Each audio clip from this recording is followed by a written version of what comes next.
आज की क्लास में हम लोग सॉल्व करेंगे chapter 6C class 7 mathematics chapter 6 और 6C को सॉल्व करेंगे। देखिए यहाँ पर कुल 12 प्रश्न हैं। अब वीडियो बड़ा ना हो जाए इसलिए हम इसको 2 पार्ट में बनाते हैं। तो आज हम पहले पार्ट में हम 6 प्रश्न को देखेंगे, फिर बाकी के 6 प्रश्न हम नेक्स्ट क्लास में देखेंगे। ठीक है, चलिए अब इससे रिलेटेड जो कॉन्सेप्ट था वो हम लोगों ने अभी इसके पहले देख लिया है। इसके पहले जो भी कॉन्सेप्ट थे सिर्फ मैंने अभी देखा था, जस्ट इसके पहले वाले जो वीडियो देखिएगा, मेरे सारे वीडियो सीरियल से आपको मिलेंगे मेरे प्लेलिस्ट में। तो यहाँ पर इसके पहले वाला, इसमें मैंने सिर्फ संख्या संबंधी रिलेटेड ही बात किया और 6C में सिर्फ संख्या संबंधी ही प्रश्न आपसे पूछे जाएंगे। यहाँ पर जितने भी सवाल हैं सब संख्या संबंधी ही हैं। तो यहाँ पर क्वेश्चन नंबर 1 है आपका, शुरू के पहला क्वेश्चन है ऑब्जेक्टिव टाइप का। ठीक है, तो यहाँ पर देखिए पहला क्वेश्चन है, किसी संख्या x और 7 का गुणनफल 28 है। x और देखिए यहाँ पर मैं अब प्रश्न नहीं उतार रहा हूँ बोर्ड पे क्योंकि आपके पास बुक होगा। ठीक है, तो यहाँ पर देखिए सिंपल लिखा हुआ है x, 4 ऑप्शन भी दिए गए हैं। किसी संख्या x और 7 का गुणनफल 28 है तो वो संख्या क्या है। तो आप x और 7 का गुणनफल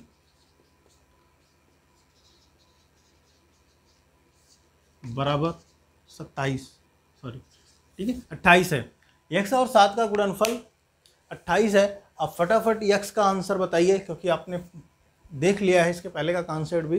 तो आप इसका आंसर बताइए, जब तक मैं नहीं सॉल्व करता आप तो फटाफट आंसर बता दीजिए। ठीक है, तो देखिए अब देखिए इसको हम सॉल्व करेंगे। x और 7 का गुणनफल, तो x गुणे 7 बराबर 28, तो 7x बराबर 28, तो x बराबर 28/7 बराबर 4, तो x बराबर 4। ठीक है, देखिए मैंने 3 स्टेप में सॉल्व किया है, लेकिन इसे आप 2 ही स्टेप में सॉल्व कर सकते हैं। तो 7x बराबर 28, तो x बराबर 4। ऑब्जेक्टिव टाइप सॉल्व कर रहे हैं तो आप मिनिमम में प्रयास करिए। तो मिनिमम में प्रयास करने का देखिए यहाँ पर कैसे हम सॉल्व करें। तो x और 7 का गुणनफल है, तो 7x बराबर 28 हो जाएगा। तो x बराबर, डायरेक्ट यहीं से हम भाग दे देंगे क्योंकि इस आगे नीचे सॉल्व करने की ज़रूरत नहीं है। इतने छोटे प्रश्न में तो मन में ही सॉल्व हो जाएगा, 4 बार गया।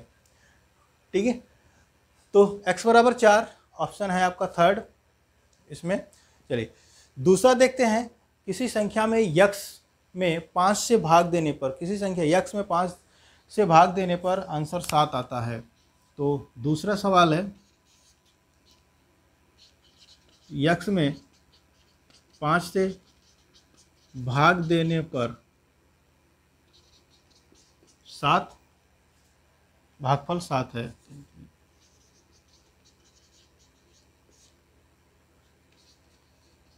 संख्या बताइए। देखिए फटाफट सॉल्व करिए आप, मैं ऑप्शन लिख रहा हूँ तब तक। पहला ऑप्शन है 5, दूसरा है 2, तीसरा है 35, चौथा ऑप्शन है 7। आपका क्या आया? चलिए सॉल्व करते हैं। देखिए x में 5 से भाग देने पर, तो x/5 बराबर 7, तो x बराबर, देखिए बट्टे में 75 हो जाएगा, तो 7 गुणे 5, तो x बराबर 35। ये आंसर सही है। यदि एक विषम संख्या है, तीसरा सवाल है, तीसरा सवाल इतने में ही हो जाएगा। देखिए इसी का पहले का ही ये 3 पार्ट है, तो ये तीसरा है। एक विषम संख्या है, तो विषम संख्या 2x + 1 है।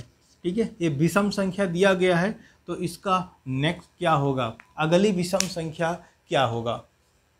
ठीक है, दूसरी क्रमागत जो विषम संख्या होगी वो क्या होगी। तो ऑप्शन में लिख देता हूँ यहाँ पर, जब तक मैं ऑप्शन लिख रहा हूँ तब तक आप आंसर बता दीजिएगा। 2x + 2 पहला है, दूसरा 2x + 3, तीसरा है 2x, और चौथा ऑप्शन है x + 1। देखिए उम्मीद है आपने आपका आंसर बता दिया होगा।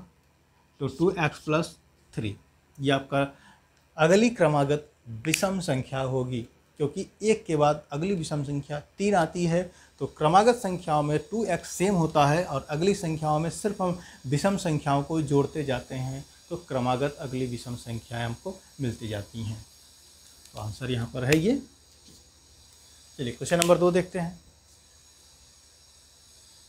चलिए क्वेश्चन नंबर 2 है। 2 में देखिए यहाँ पर 4 प्रश्न दिए गए हैं और यहाँ पर एक कथन भी दिया गया है, संख्या वर्ड दिया गया है यहाँ सेंटेंस, और इस वाक्य के आधार पर हमें यहाँ पर एक इक्वेशन भी दिया गया है। तो हमें ये बताना है कौन सा इक्वेशन सही है, जो बोला गया है वो सही लिखा गया है या नहीं। देखिए पहला, किसी धनात्मक संख्या के 2/3 और 1/3 में अंतर 7 है। तो देखिए 2/3 और 1/3 में अंतर, तो 2/3 और 1/3 देखिए पहले मतलब 2/3 में 1/3 को हम भाग देंगे 1/3 का, तो 7 आना चाहिए। तो देखिए यहाँ 1/3x माइनस 2/3, तो ये जो होना चाहिए था वो 2/x माइनस 1/3x होना चाहिए था। ठीक है, तो ये सही है। यहाँ पर हमें सही और गलत समीकरणों को बताना है। तो देखिए पहला जो है ये हमारा ये गलत है। ठीक है, तो क्या लिखें यहाँ पर, नहीं लिख देते हैं। ठीक है,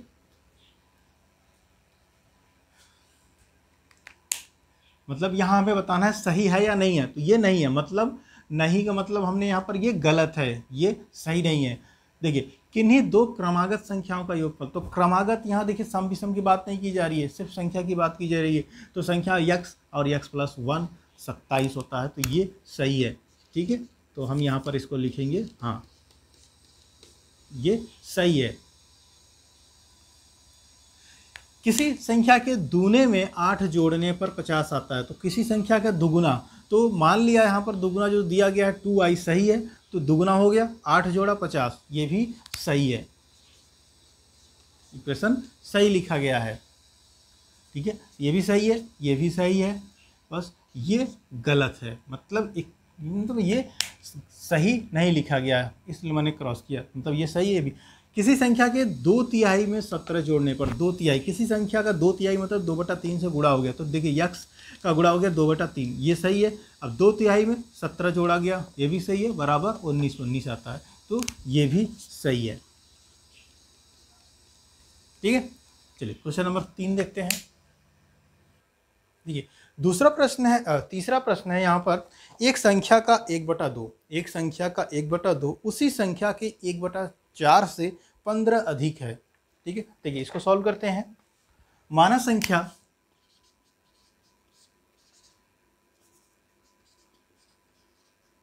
x है, सॉरी x तो मैंने लिखा ही नहीं। ठीक है, माना संख्या x है, अतः x का 1/2, ठीक है, तो x का 1/2 बराबर हो जाएगा x/2। ठीक है, और x का 1/4 कितना हो जाएगा, x/4। ठीक है, तो प्रश्नानुसार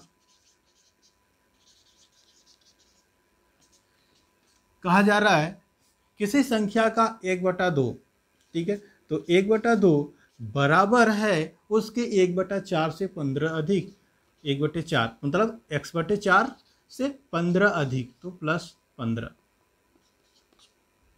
ठीक है, तो संख्या ज्ञात कीजिए। तो अब यहाँ पर देखिए, अब इसको सॉल्व करेंगे, तो x/2 पंचांतर करेंगे माइनस x/4 बराबर 15। तो इसको हम सॉल्व कर देते हैं क्रॉस मल्टीप्लिकेशन से, ये हो जाएगा 4x माइनस 2x बटे 4 दूनी 8 बराबर 15। ये हो जाएगा 4x में से 2x या तो 2x बटे 2x बराबर 15 गुणे 8,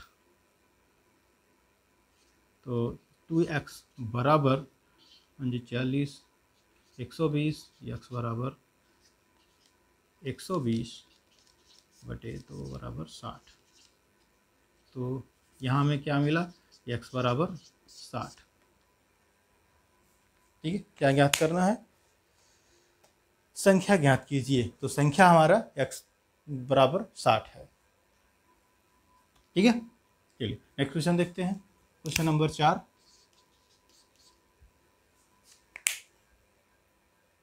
देखिए चौथा प्रश्न है, एक संख्या 7 से 4 बड़ी है, तो माना संख्या x है, तो x बराबर बोला जा रहा है 4 से 7 से 4 बड़ी है, तो 7 + 4 तो x बराबर 11। सॉरी, एक लिखा, एक तो छूट गया। ठीक है, ये हो गया x बराबर 11। ये क्वेश्चन नंबर 4 हो गया। चलिए क्वेश्चन नंबर 5 देखते हैं। चलिए 5वां प्रश्न है, देखिए एक कक्षा में 45 विद्यार्थी हैं, एक कक्षा में 45 विद्यार्थी हैं। यदि छात्राओं की संख्या की 2/3 है, ठीक है, जितनी भी छात्राएं हैं उनका 2/3 छात्र हैं, तो छात्राओं की संख्या ज्ञात कीजिए। देखिए माना छात्राओं की संख्या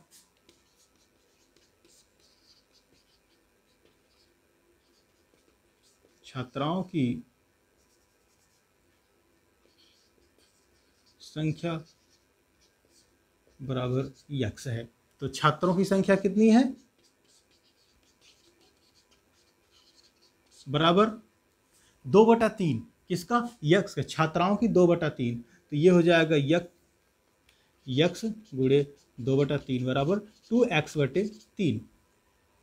ठीक है, तो प्रश्नानुसार कुल जो छात्राएं, इसमें छात्र कितने हैं, कक्षा में कुल 45 विद्यार्थी हैं, तो 45 जब विद्यार्थी हैं तो दोनों के मिला के 45 विद्यार्थी हैं, तो यहाँ हो जाएगा x बराबर x + 2x/3 बराबर 45। प्रश्नानुसार यहाँ पर हम चल रहे हैं, ये हो जाएगा छात्रों की संख्या बराबर 45। तो सॉल्व करते हैं इसको, 3x + 2x/3 बराबर 45। ये हो जाएगा 5x बराबर, इसको पंचांतर कर देते हैं इसी लाइन में, तो 45 × 3 हो जाएगा ये 5x बराबर 45 × 90। ठीक है, सॉरी 90 नहीं, 135 होगा, गुना कर रहा हूँ मैं। ठीक है,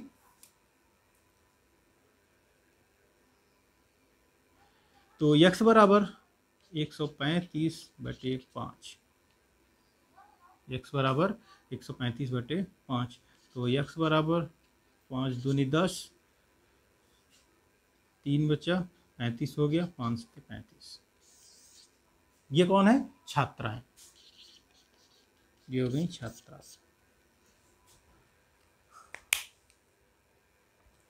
अब इसी तरीके से छात्रों की भी संख्या निकाल सकते हैं। देखिए सत्यापन करते हैं, तो छात्रा बराबर हमारे पास 27 मिल गई, और छात्र बराबर हो जाएंगे, तो 2 गुणे x का मान 27 है, तो 27/3, तो ये हो जाएगा 9, 27 9 दूनी 18, तो कुल बराबर हो गया 27 + 18 न हो जाएंगे ये 8 7 15, 2 1 3 1 4 45।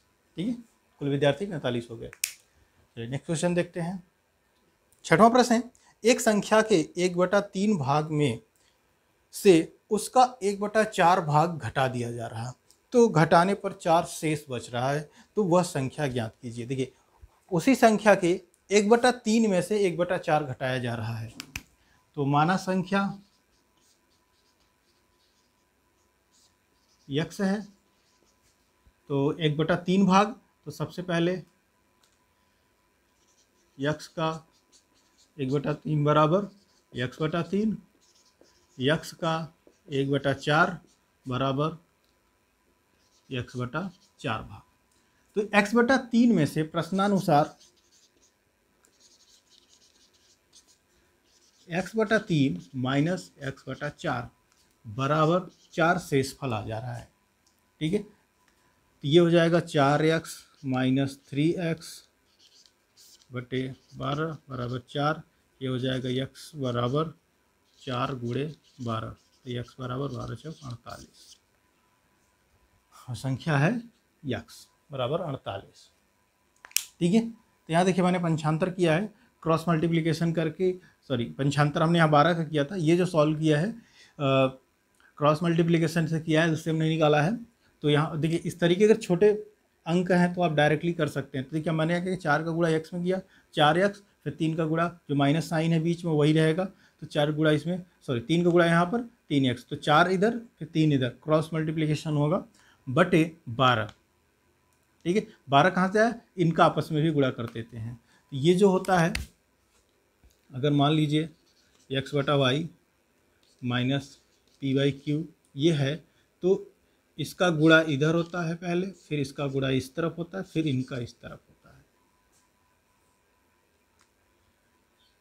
ठीक है, अगर हम इसको सॉल्व करेंगे तो q x minus y p बटे वाई क्यू इस तरीके से लिखते हैं।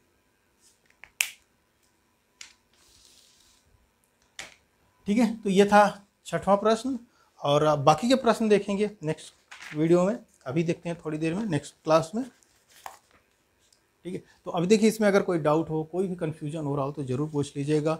वीडियो अच्छा लगे तो लोगों तक शेयर करिए, सब्सक्राइब करिए और बेल बटन इनेबल करिए। अगर आपको नोटिफिकेशन अपलोड होते अगर नेक्स्ट वीडियो की नोटिफिकेशन चाहिए तो आप नोटिफिकेशन भी ऑन कर सकते हैं।